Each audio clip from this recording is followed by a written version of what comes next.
J'aime pas ça la mettre en avant, moi. Mais on la verra pas, ma pancarte? Ben non, mais c'est dans le Comment tu veux que je me lève?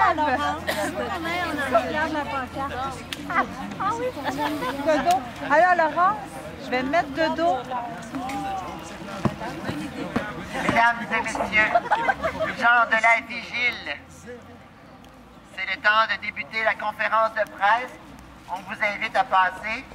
C'est possible de bloquer le chemin pour les passants afin qu'on puisse faire une conférence de presse en paix. Ce serait gentil. Des deux côtés. Non. Je parlais de bloquer le passage, non pas de libérer le passage. C'est une consigne contradictoire.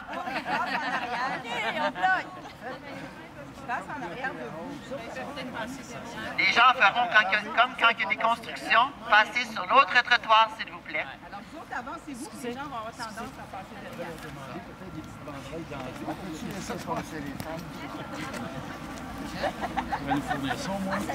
Il pourrait pleuvoir. Hein? On invite tous les gens qui sont là-bas à papoter et à jaser de s'approcher pour la conférence de presse afin de montrer qu'il y a une foule bien garnie malgré la tempête. Père Noël est avec nous. Oui. Allez, vous pouvez venir, il y a de la place ici, là. Il y a de la place du côté nord aussi, si vous voulez. Il y a en masse de place du côté nord. Vous pouvez vous déplacer.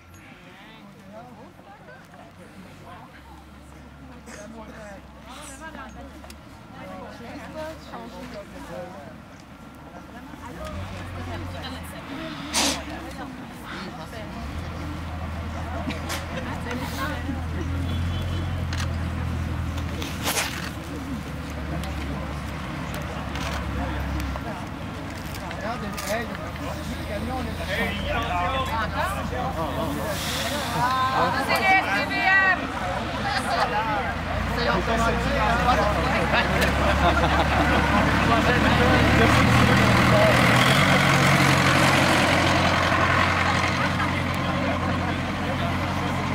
Parfait. Maintenant, on va commencer la conférence de presse et on ne laisse plus passer personne. Vraiment plus personne.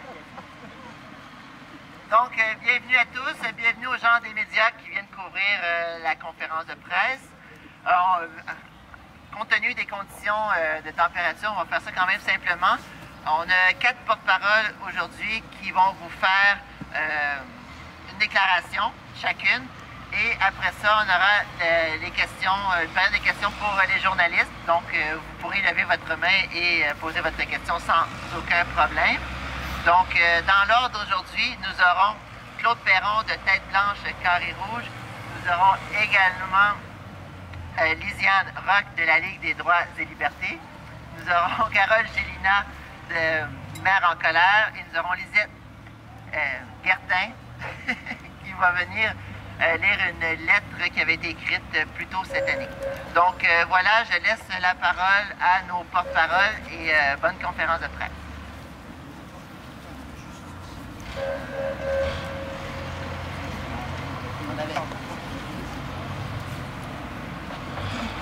Alors bonjour, moi je vais faire un espèce de petit bilan de ce qui a été fait jusqu'à maintenant, de la situation actuelle.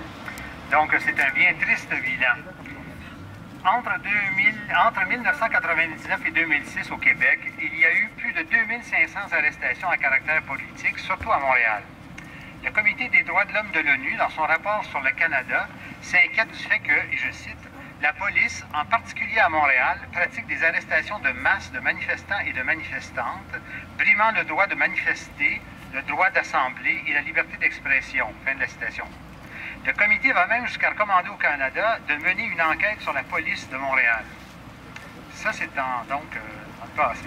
Loin de considérer le rapport de l'ONU lors de la grève étudiante et du printemps érable, les corps policiers du Québec, le service de police de la Ville de Montréal, mais aussi la Sûreté du Québec, qui s'est tout particulièrement illustrée à Victoriaville en mai, ont fait usage de la force de façon inconsidérée.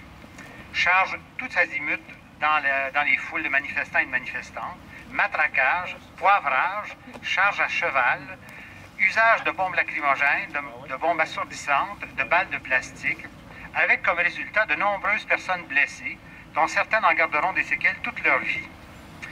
Les débordements mentionnés plus haut sont largement documentés, entre autres par des chaînes de radio et de télé publiques ou privées, téléjournaux, reportages et émissions spéciales, par les médias sociaux, CUTV, 99% médias, YouTube, et par de nombreuses vidéos et photos réalisées par des professionnels ou des amateurs. Le documentaire Dérive, qui porte là-dessus, a été visionné d'ailleurs plus de 50 000 fois. De nombreuses violations du Code de déontologie des policiers du Québec ont été observées et de la même façon largement documentées. Le Code prescrit, entre autres, que le policier, et je cite, que le policier ne doit pas faire usage d'un langage obscène, blasphématoire ou injurieux, omettre de refuser de s'identifier par un document officiel alors qu'une personne lui en fait la demande, omettre ou refuser de porter une marque d'identification prescrite, poser des actes ou tenir des propos injurieux fondés sur la race, la couleur, le sexe, l'orientation sexuelle, etc. Manquer de respect ou de politesse à l'égard d'une personne, ne doit pas avoir recours à une force plus grande que nécessaire, faire des menaces, de l'intimidation ou du harcèlement, porter sciemment une accusation contre une personne sans justification, doit utiliser une arme et toute pièce d'équipement avec prudence et discernement, ne doit pas exhiber, manipuler ou pointer une arme sans justification. Et j'ajouterais par-dessus tout policier doit exercer ses fonctions dans le respect des droits et libertés de la personne, dont ceux inscrits à la Charte à cet effet, plus particulièrement le chapitre C12. Dans le contexte de la grève étudiante et du printemps arabe, les corps policiers du Québec on doit être pas loin de 4000 arrestations, en un peu plus d'un an, un nombre record dans l'histoire du Québec. On procédait aussi à des accusations contre des manifestants et des manifestantes par voie réglementaire, pour, par exemple, nuisance à la circulation publique, ou encore au code criminel pour foi de fait sur un policier.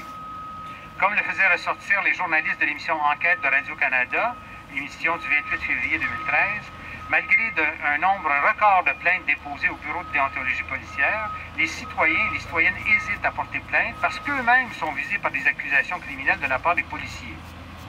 Une infime proportion des plaintes se rendront devant le Bureau.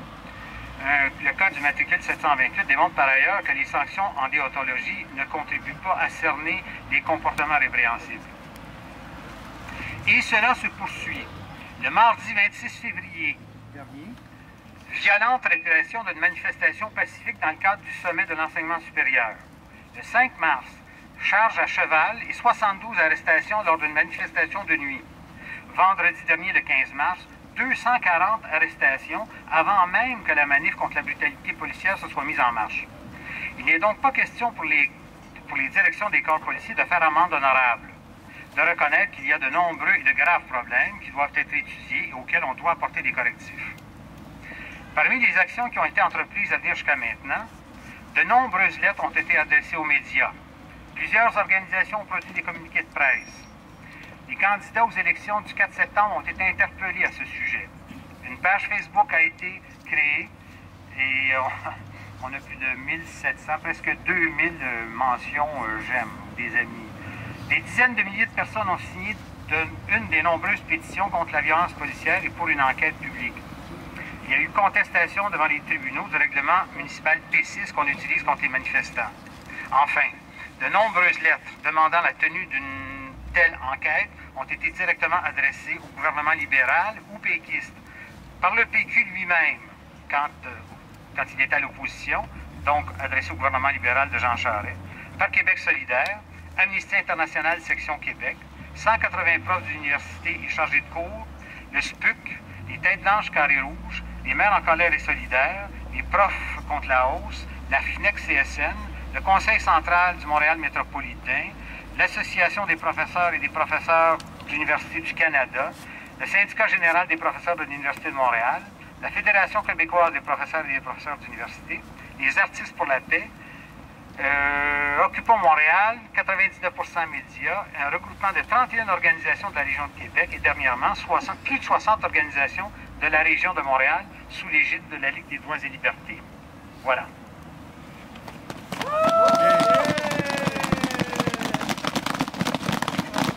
Merci beaucoup.